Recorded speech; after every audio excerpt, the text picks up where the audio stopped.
கர்த்தரும் இரட்சகரும் வரப்போகிறதான ராஜாதி ராஜாவும் நியாயாதிபதியுமாக இருக்கிற ஆண்டவர் இயேசு கிறிஸ்துவின் ஈடு இணையற்ற பரிசுத்தமுள்ள மேலான நாமத்திற்கே என்றென்றைக்கும் உள்ள சதா காலங்களிலும் மகிமை உண்டாவதாக ஆமேன். கிறிஸ்துவுக்குள் மிகவும் அன்பான சகோதர சகோதரிகளே, தேவ பிள்ளைகளே, பரிசுத்தவான்களே, உங்கள் அனைவருக்கும் விலையேற பெற்ற ஆண்டவர் இயேசு கிறிஸ்துவின் ஈடு இணையற்ற பரிசுத்தமுள்ள மேலான நாமத்தினாலே அன்பான வாழ்த்துக்களை இந்த kingdom of Christ in earth mission trust என்கிற உலகளாவிய ஒரே இந்திய சிறுபான்மை கிறிஸ்தவ மத ஸ்தாபனத்தின் சார்பாக, கிறிஸ்துவின் அரசாங்கத்தின் சார்பாக, மெய்யான கிறிஸ்தவ தேசத்தின் சார்பாக அன்போடு கூட தெரிவித்துக் கொள்கிறேன். கர்த்தர் தாமே உங்கள் ஒவ்வொருவரையும் ஆசீர்வதிப்பாராக. ஆமேன். அன்பான தேவ பிள்ளைகளே, இன்றைக்கு 28/7/2026 செவ்வாய்க்கிழமை மாலை சரியாக 6 மணி.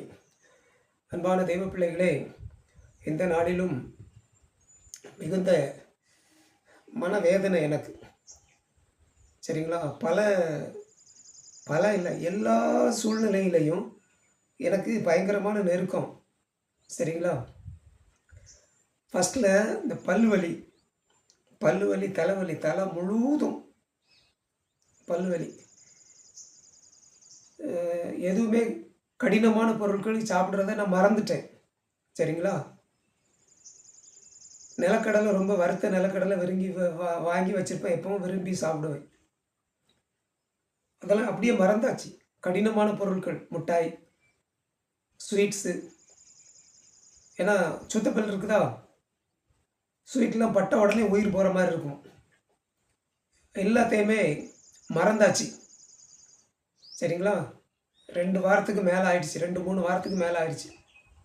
ஒன்லி கூழ், கஞ்சி, ஊறுகாய், இதுதான் என் சாப்பாடு அன்பானவர்களே. சரிங்களா? ஆனால் பல்வலி இருக்க தான் செய்யுது. நான் அதை பெருசுபடுத்தலை இப்போ. ஏன்னா ஆண்டவரே அதெல்லாம் தாங்கிறதுக்கு, சகிப்பதற்கு, மேற்கொள்வதற்கு எனக்கு உன்னத பலனை தாரும், உன்னத வல்லமையை தாரும், உன்னத கிருபைகளை தாரும் அப்படின்னு ஜெபம் பண்ணிகிட்டு இருக்கேன். சரிங்களா? அதனால் அந்த வலியை நான் பெருசுபடுத்தலை. சரிங்களா? அப்புறம் நான் உயிரோடு இருக்கேன்னா செத்து போயிட்டேன்னா அப்படின்னு விசாரிக்கிறது கூட நமக்கு யாரும் இல்லை. சரிங்களா? விசாரிக்க கூட யாரும் இல்லை அன்பானவங்களே. அப்புறம் வருமானம் இல்லை. இந்த மாதம்லாம் நான் சொன்னோம்ல 1000 ரூபாய், அந்த 1000 ரூபாய் தான். அந்த 1000 ரூபாயை வச்சு தான் அக்கௌண்ட்லேருந்து ஒரு 1500 ரூபாய் எடுத்தேன். சரிங்களா? இனி அக்கௌண்ட்டில் மினிமம் பேலன்ஸ் தான் இருக்கும், எடுக்க முடியாது. அதில் அந்த பைசாவில் 500 ரூபாய் பல்ல கடித்து வச்சுருக்கேன்.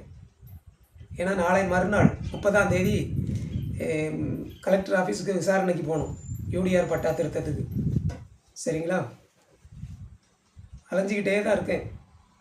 நமக்கு அலைச்சலும் செலவும், ஆனால் பணம் இல்லை அன்பானவர்களே. சரிங்களா? அப்புறம்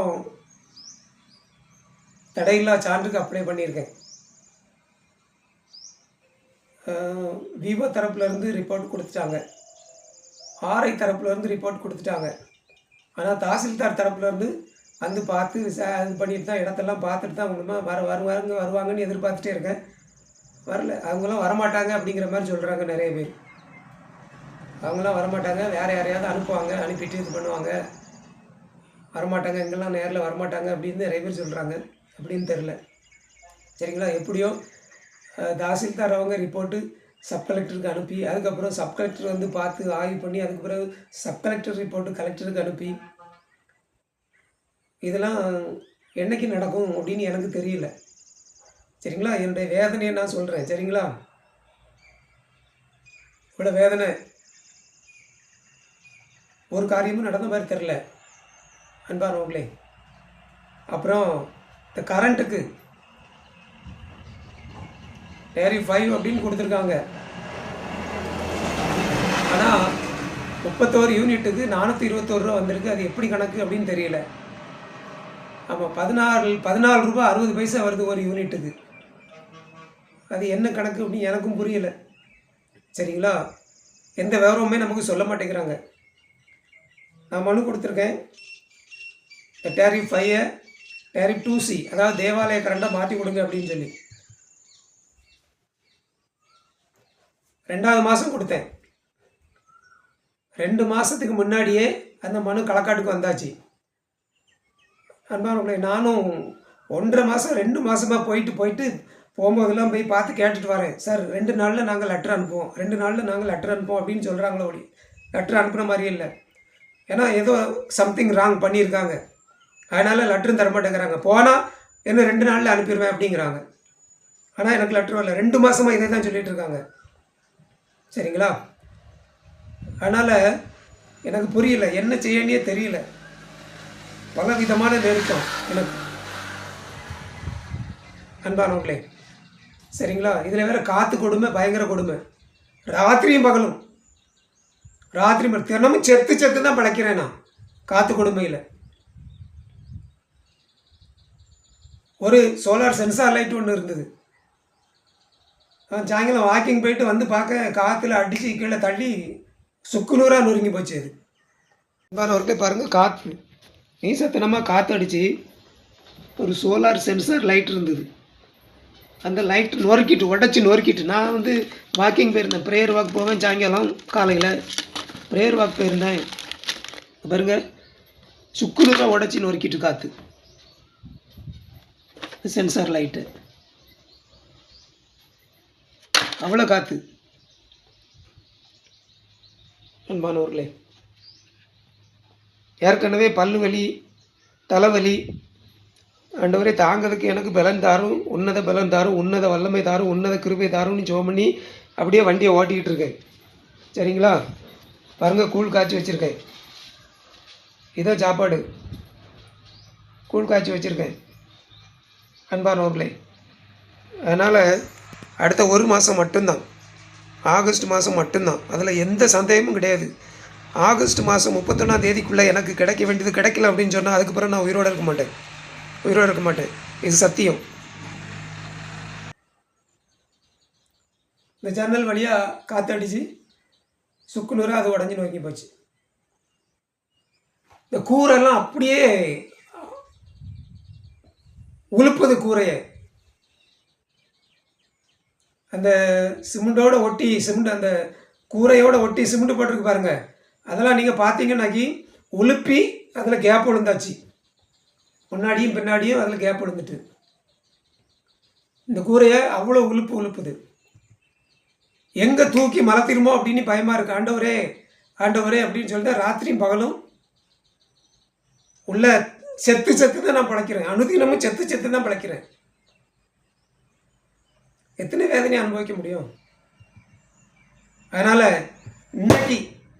இன்னைக்கு தான், இப்போ நான் வாக்கிங் போயிட்டு வரும்போது தான் எப்படி ஒரு தீர்மானம் நான் எடுத்திருக்கேன். என்ன அப்படின்னு சொன்னால், இந்த ஆகஸ்ட் மாதம், சரிங்களா, வருகிற ஆகஸ்ட் மாதம் இன்னும் 2-3 நாள் இருக்குது. அந்த ஆகஸ்ட் மாதம் 31ஆம் தேதிக்குள்ளே, ஆகஸ்ட் மாதம் முடியதுக்குள்ளே எனக்கு எஃப்சிஎன்ஆர் அக்கௌண்ட்டு அதுக்கு முன்னால் கிடச்சி, அதுக்கப்புறம் நான் அதை என்ஜிஓவில் பதிவு பண்ணி, என்ஜிஓ ரிஜிஸ்ட்ரேஷன் சர்டிஃபிகேட் வாங்கி, எஃப்சிஆர்ஏ லைசன்ஸ் வாங்கி, அந்த ஃபாரின் ஃபண்ட்ஸுக்கு நான் அப்ளை பண்ணி, அந்த ஃபண்ட்ஸு எனக்கு கிடைக்கல அப்படின்னு சொன்னால் ஆகஸ்ட் மாதம் 31ஆம் தேதிக்குள்ளே, 31ஆம் தேதி வரை நான் பொறுப்பேன். அதுக்குள்ளே ஃபண்ட்ஸு எனக்கு கிடைக்கல, இல்லைன்னா ஃபண்ட்ஸு சம்மந்தமாக எனக்கு நல்ல செய்தி எதுவும் வரல அப்படின்னு சொன்னால் செப்டம்பர் மாதம் நான் உயிரோடு இருக்க மாட்டேன். இது சத்தியம். இதில் எந்த மாற்றமுமே கிடையாது. ஏன்னா நான் யாருமே இல்லாமல் உட்காந்துட்டு இருக்கேன். எத்தனை வேதனையை தாங்க முடியும்?